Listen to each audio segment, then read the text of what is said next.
go in, go in, go in, go in, go in, man, go in. Let's go out to Green Bay and Cleveland. Let's talk about the matchup in Cleveland at Huntington Bank Field Sunday afternoon. A game that I attended and drove up to Cleveland to watch as the Cleveland Browns beat the Green Bay Packers 13-10. For the Packers, Jordan Love, he went 18 for 25.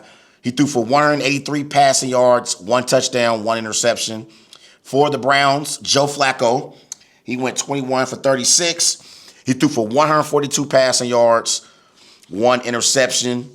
The Browns trailed by 10 points with 4 minutes left in regulation, and they overcame a 10-point deficit, and they scored 13 points in the final 4 minutes and stunned the Packers Sunday in Cleveland, a game that I watched in disbelief.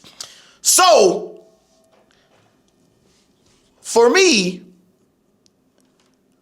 I have 5 words for the Green Bay Packers after that performance against the Cleveland Browns Sunday afternoon in Cleveland. What the hell was that? What the hell happened to the Green Bay Packers once they got on the plane and traveled to Cleveland? Because that was not my beloved Green Bay Packers, who I watched dismantle the Detroit Lions week 1. They overwhelmed the Washington Commanders in week 2. And after the first 2 weeks of the season, the Green Bay Packers were being labeled as the best team in the NFL. So what the hell was that Sunday in Cleveland?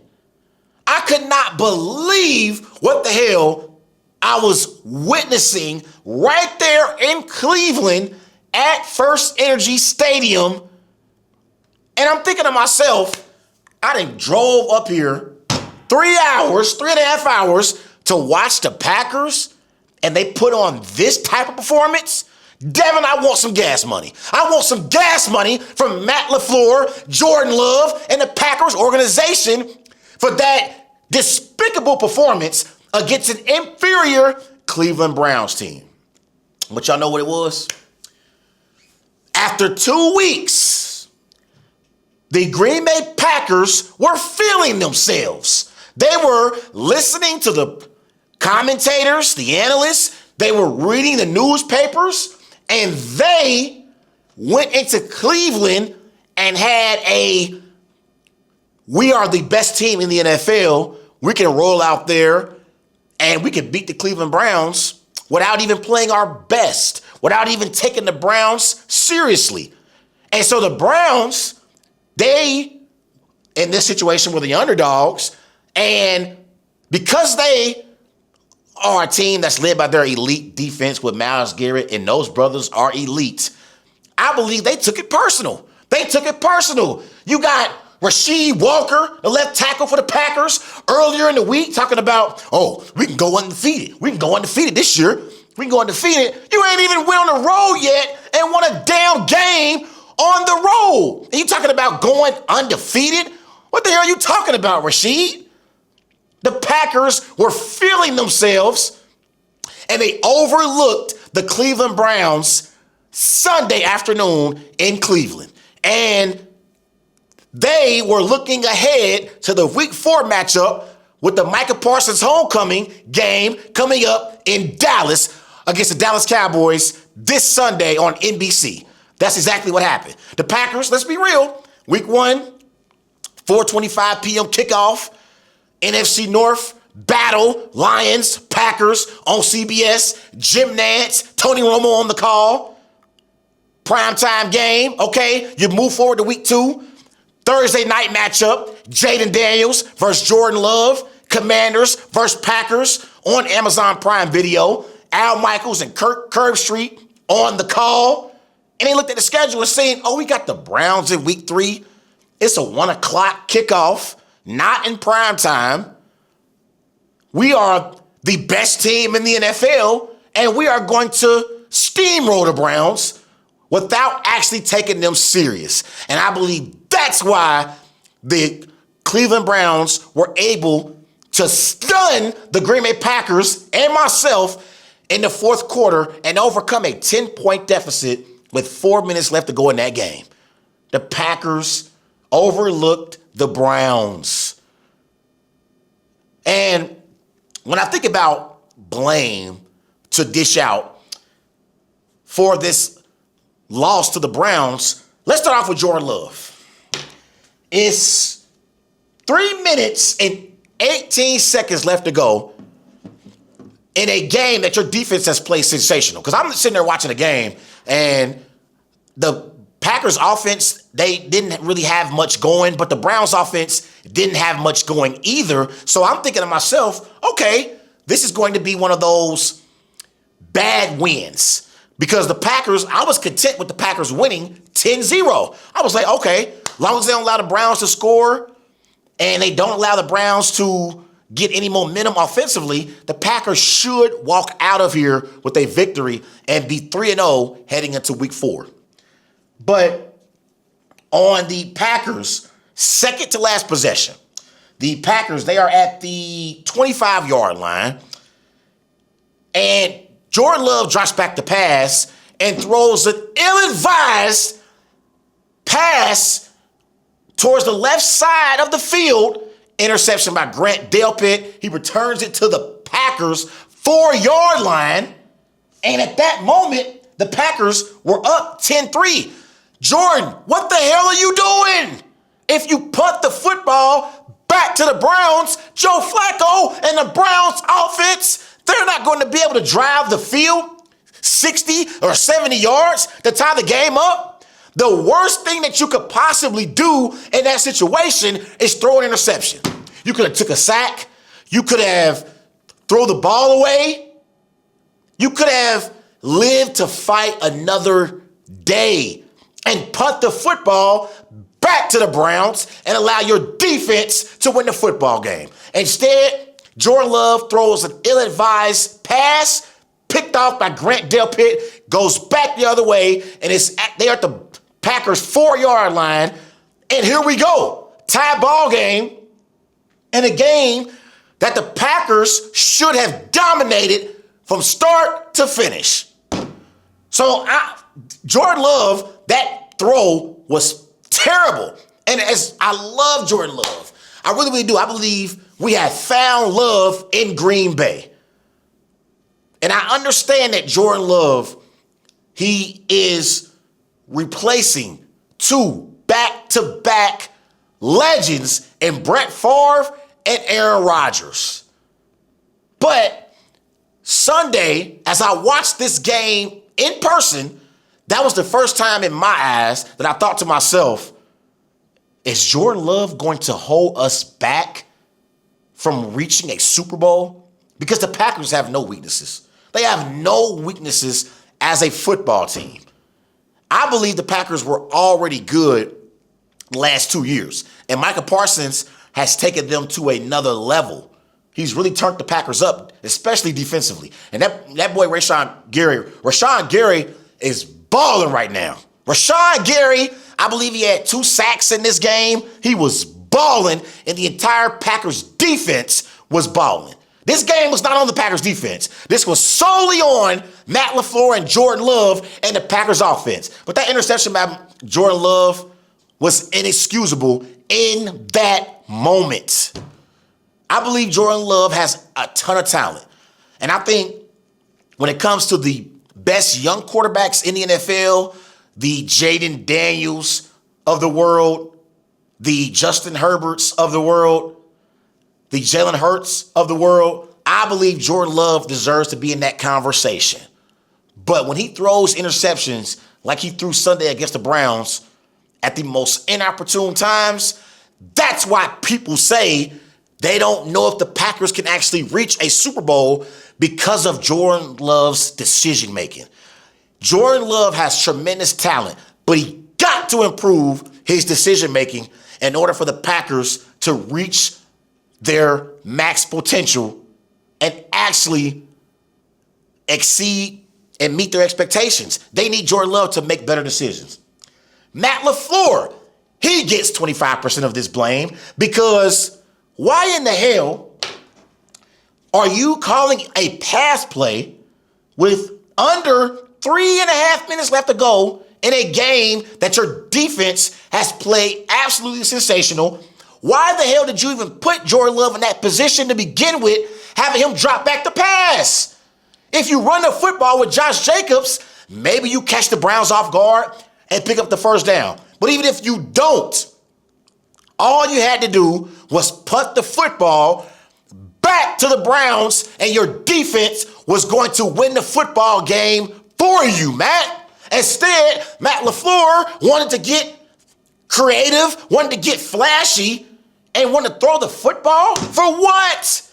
The Packers could have won the game 10-3 and walked out of Cleveland with a bad win, but you're still 3-0 heading into week 4 before you're buying week 5 against the Cowboys next week. But instead, Matt LaFleur wanted to throw the football at a bad time. And also, the Packers on their last possession, right? They get the ball all the way down to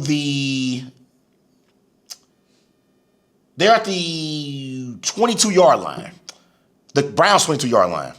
And instead of being aggressive and trying to score a touchdown to win the game, Matt LaFleur decides to run the football multiple times. Try and do something. That's when you try to do something creative. Try and catch the Browns off guard. And now you do a play action, do something where you can get Jordan Love on the move and try to score a touchdown instead of kicking a field goal. Because here's the thing.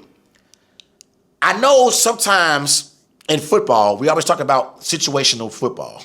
While I agree with that, if I am Matt LaFleur and my offense has been this awful all game long, we already have had a bad performance offensively. In my mind, we ain't kicking a game-winning walk-off field goal. I want y'all to score a touchdown and win this damn game. Damn it. So, to me, he became very conservative once the Packers got inside the Browns' 25-yard line. He just said, let's just settle for a game-winning field goal and get out of here. And on a day that special teams had a major impact on teams winning and losing, that was not the day for Matt LaFleur to be conservative and not be aggressive and try to score a touchdown. Nothing was given in this matchup against the Browns. So he deserves 25% of this blame. Rich Bisaccia, the special teams coach for the Packers, he also deserves some blame for this loss. Because yet again,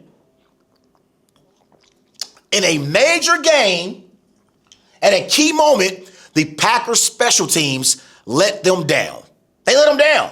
They let them down this game. You got to be able to kick that field goal and win the game. If you're going to settle for 3, you damn well better be able to kick a game-winning walk-off field goal, because the Browns would have had like 40 seconds left to go in the game, and the way their offense was playing, they weren't going to get in field goal range.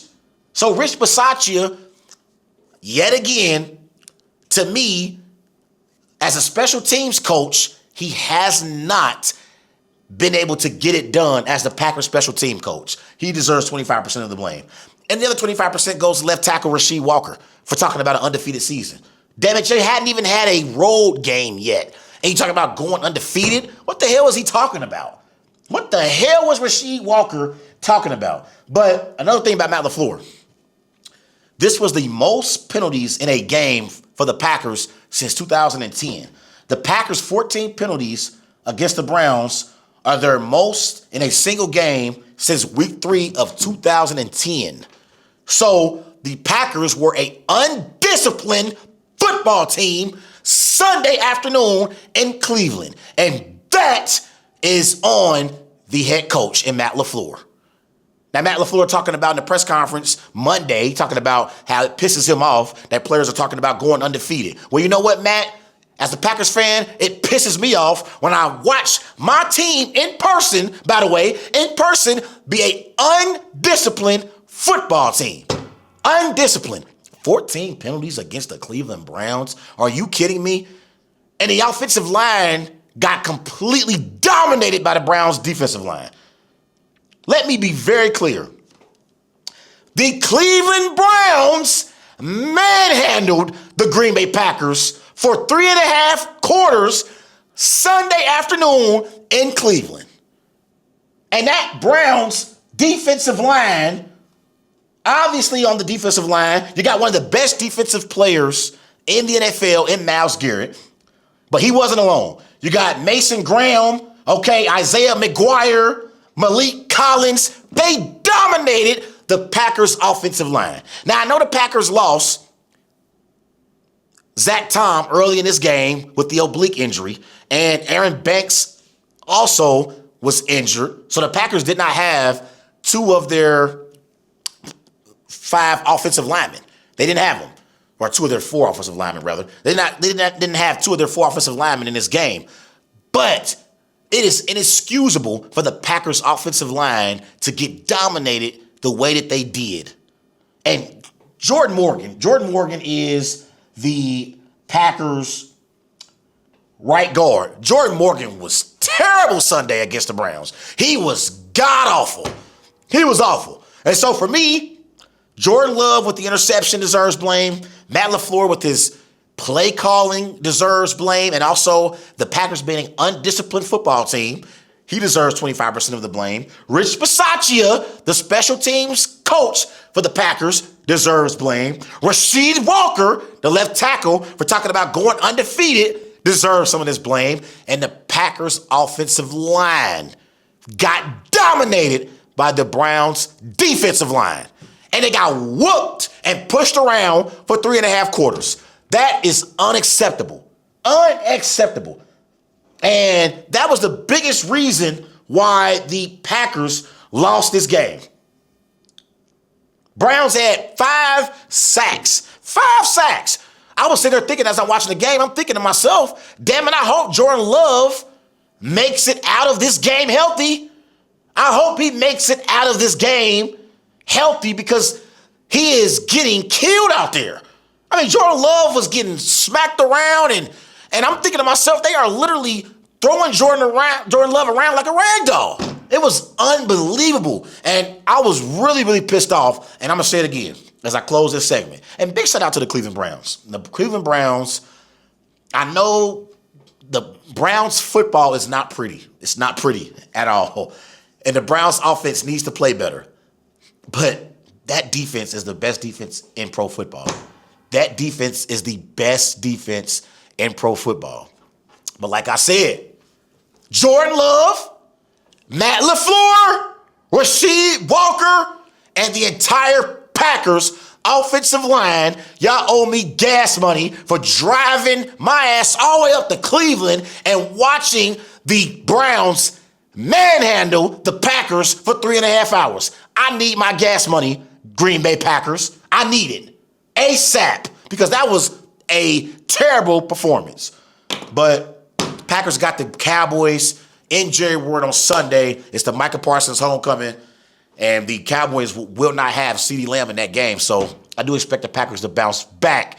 But that does not negate the fact that they overlooked the Browns in this game, and they have to get better as a football team at taking every game seriously. You got to take every game serious in the NFL, and you just got to go 1-0. You got to go 1-0. You can't think about going undefeated. You got to go 1-0 each week. And so, man, I was in attendance watching this game, and I was pissed off. That ride back home was a long ride for me. Long ride for me. Damn. Expect the Packers to bounce back next week. They better bounce back against the Cowboys. They better bounce back and dominate the Cowboys on Sunday Night Football on NBC Sunday night. They better bounce back.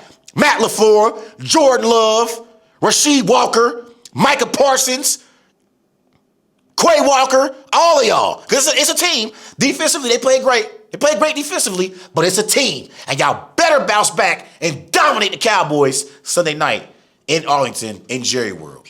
And all will be well. That's what I got.